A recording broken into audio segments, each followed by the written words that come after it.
Hey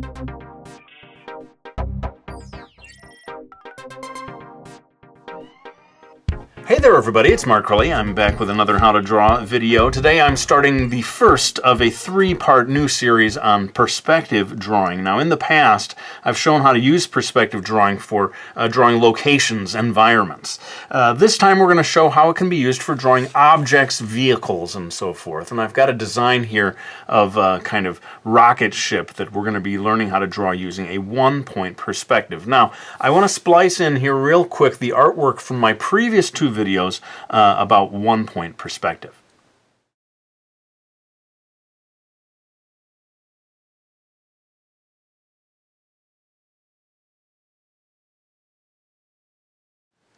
So as you saw in both of those drawings, I put a red dot in the spot where the one point, the legendary one point of one-point perspective fame, where it was within the frame on both of those drawings. This time I'm going to be showing how to use one point where the point is not inside the frame. In fact, I'm going to relocate right now so that you can see, I can pull back and show where the point is going to be. Alright, so I'm just doing a quick handheld shot here so that you can see the entire page. This is the frame down here where you're going to see me doing the artwork throughout the video. And up here is this one point, the red dot. And when you hear me referring to that one point throughout the video, you'll know the approximate distance that it is. More on that later, but let's go ahead and get into drawing this spaceship. Alright, now we're ready to get into this. What I want to do is begin by drawing the two parallel lines that will form the kind of wings of this spacecraft. And I'll go ahead and pull out my ruler, my trusty ruler. Can the ruler be trusty? Or only the black Prismacolor? I'm not sure. Let me know in the comment section. We'll have to come up with another thing for the ruler. But anyway, I'm making these lines perfectly parallel. Now that is a characteristic of a one-point perspective. The sort of horizontal lines and vertical lines that represent the front of an object, and in this case the sort of top of the object, they are always parallel to each other. What I'm going to do now is draw the sort of, here we go, the spine, I guess you would call it, of the center part of this spacecraft. At this point, I begin using that dot that I referred to, the one point.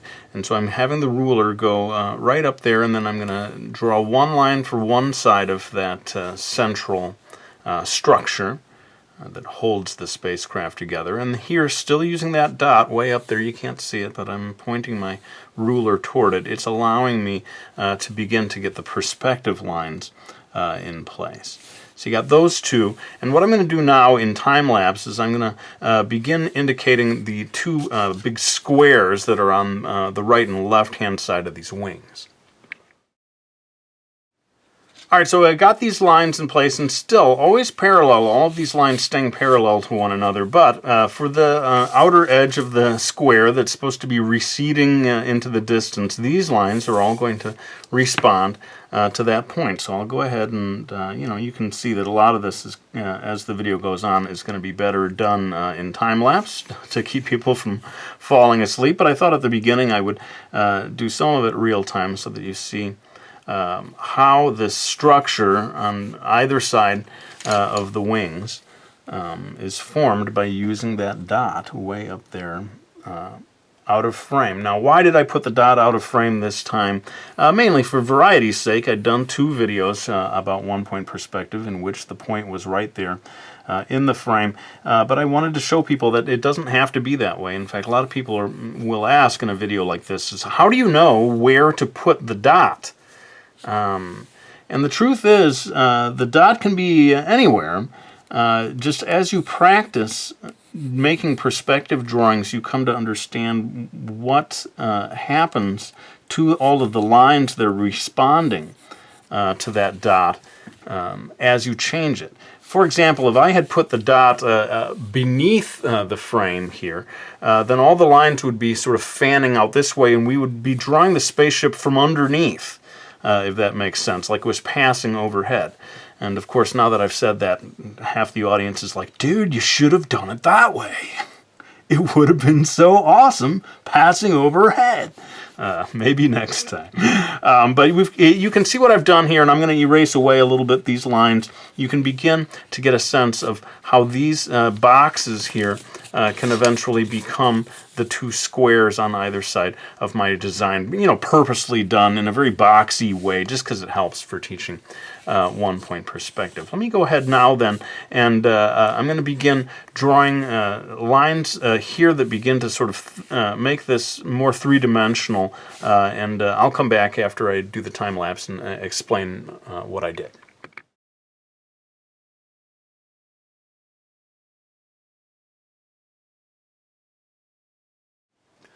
Okay, so you can see what I did here. I started to make sort of vertical lines. I mean, all of this is tilted a little bit. These still represent the sort of vertical lines of the front part of this spacecraft. And again, they're always going to be perfectly parallel to each other. I keep stressing this because this differentiates one-point perspective from a 2- or 3-point perspective. It's very tempting, to be honest, to turn this into a 3-point perspective drawing in which these lines begin to come down to a far distant point below, but I will save that for another video. And just so you know, it's not always going to be spacecraft. What I really hope to do as we get into 2-point and 3-point perspective in this new series of videos is to show objects. Not just, show that you can use perspective for drawing anything, not just huge environments, spacious things, but, a tiny little object like a postage stamp could be drawn using perspective. Anyway, what I'm doing here is sort of refining the shape of these two things on the edge. You see that how it sort of, there's an indentation rather than an outdentation on the different sides here, but just wanted to kind of do a little part of this real time to show how I would refine the far edge of this. I'm going to erase away some of these guidelines, showing that this interior line of the indented part also has to respond to that point way up there out of frame. And I'm going to do the same thing over here as I continue refining this. But let's go ahead and draw some more guidelines for this central part of the, the core of the spacecraft.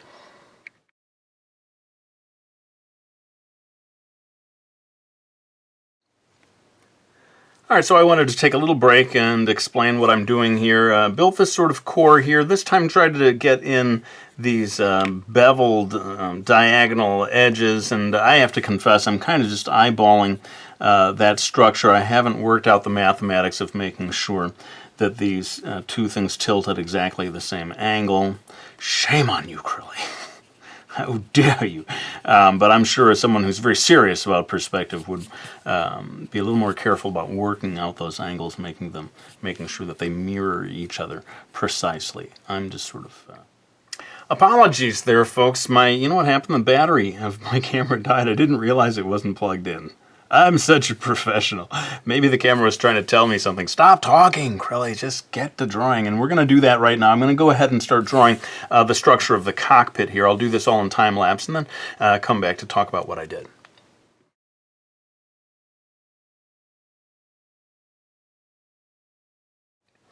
All right, so this whole front part of it does not respond so much to the one-point perspective, but this top part, these three top surfaces, any line that goes across there needs to respond to that far dot in the distance.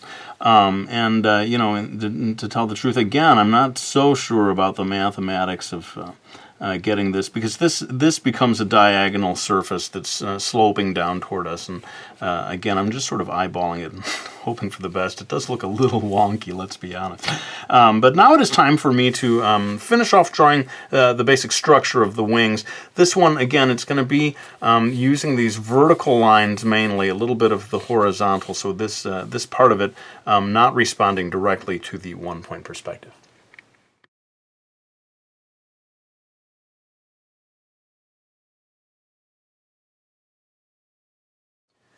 All right, so you see how I sort of dashed in a little bit of a structure here to support the wings. Having said that it doesn't really react to the one point, I realize I told a lie, because this surface down here, is receding into the distance, and back here as well you just see a tiny sliver of it, but anything like that. And of course the top part of the wings, let's go ahead and do just a touch of this real time. All of these lines that I'm adding right now, all pivoting from that one red dot off in the distance. Again, any surface that you need to be sort of receding into the horizon, I suppose I would say, is got to be pivoting off of that point. And maybe that's it for this. I think what I'm going to do is just sort of finish up all the detail work on this spaceship, and then what I'm going to do is, as I've done in some of these other videos, I'm going to scan it into my computer and print it out with maybe just a little bit of tone on it, so as to come back with white gouache at the end of the video and add a little, further effects to it to complete the image. So let's go ahead and finish off all the details of this spaceship.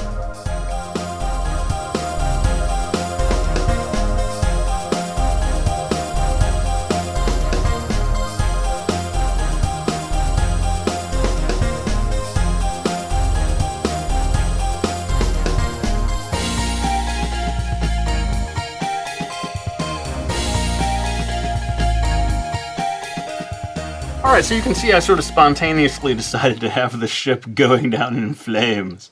I am torn between the desire to create and destroy. So no sooner have I almost finished drawing this as I am having it turn into a flaming wreck, but I thought, why not have it actually coming in for an emergency landing, and I'm going to draw just a little bit of the environment of a space station or whatever that it might be coming down to land on. And then, as I said, the next thing I'm going to do, and I won't even come back to talk about it, I'm going to scan this into my computer, print it out, maybe with just a little bit of a tint of color, and then we're going to finish it off with a little bit of my beloved white gouache.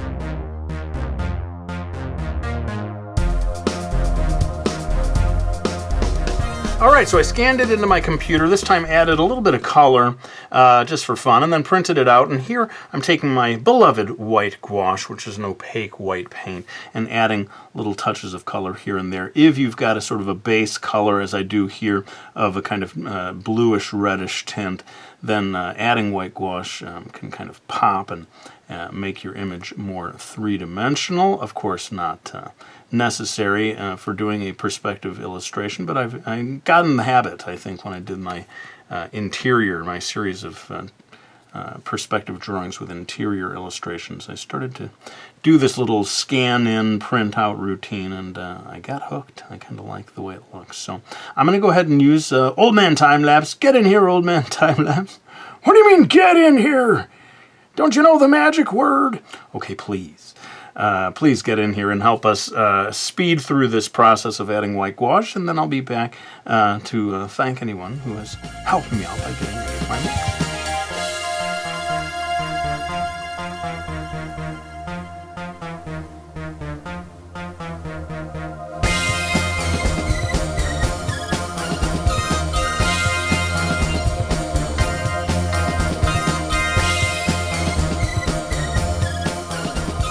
Alright, well, there's my video on using one-point perspective to draw an object, a vehicle, I guess we should say in this case. Looking forward to continuing this series, but in the meantime, let me thank anyone who has supported me by getting any of these books, like Brody's Ghost, my graphic novel series, and Dominar el Manga, also known as Mastering Manga 3, and my very latest book, Manga Art. Always super, super appreciative of anyone who chooses to support me by getting those books. But let's go ahead and lay down this pencil.